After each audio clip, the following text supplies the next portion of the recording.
Hey, I'm here to share with you guys my insane divorce settlement. My ex-husband left me for a younger woman, but I took the house, the car, and his fortune. Let me explain how. My ex-husband and I got married right after he finished med school. He was a handsome guy and very smart, but also very arrogant and condescending. He always told me that I was too emotional and irrational. Calm down, you're being ridiculous, he would say.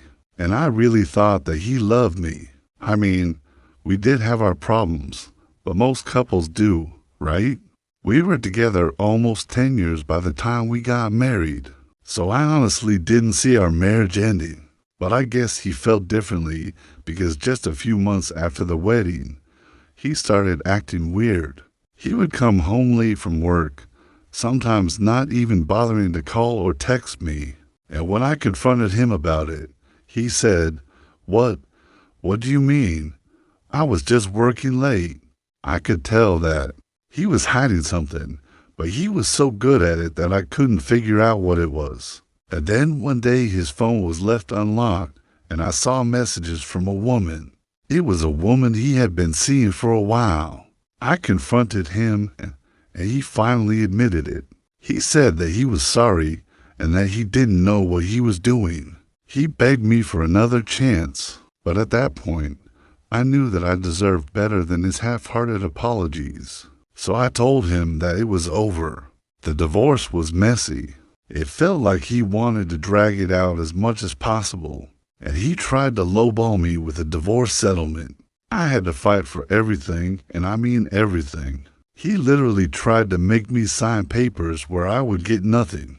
But I consulted with an attorney before signing anything, and I ended up getting way more than I expected. The reason why I didn't expect much is because I didn't work during our marriage. I stayed at home and took care of the kids, and according to statistics, that hurt me in the divorce.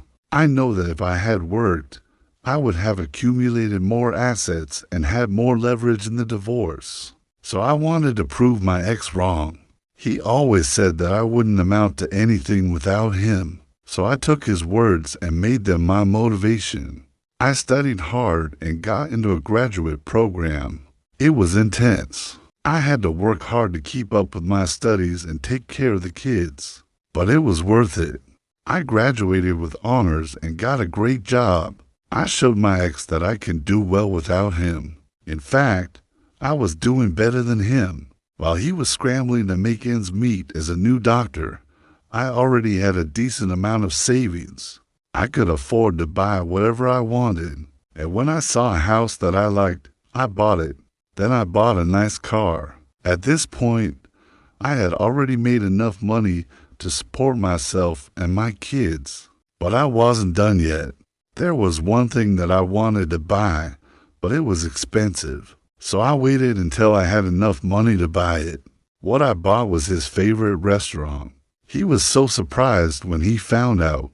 He couldn't believe that I could afford to buy his favorite restaurant. But I wasn't done yet. I decided to use his own money against him. I went to his bank and withdrew all of his savings. Then I deposited it into my account. He tried to stop me, but it was too late. I used his own money to buy the restaurant. At this point, he was furious, but there was nothing he could do. He had signed the papers giving me power of attorney over his finances. I didn't feel bad for him. He had left me for a younger woman, and I was going to make him pay for it. Now he has to watch me drive his Lamborghini while I sip my Starbucks in his restaurant. And when he leaves, I stay in his house. Oh, and did I mention that I took the kids with me? Yep, I'm the one who gets to raise our kids, and he only gets visitation rights. I know that he hates it. He always wanted kids, and now he can't even take care of them. Am I a bad person for doing this?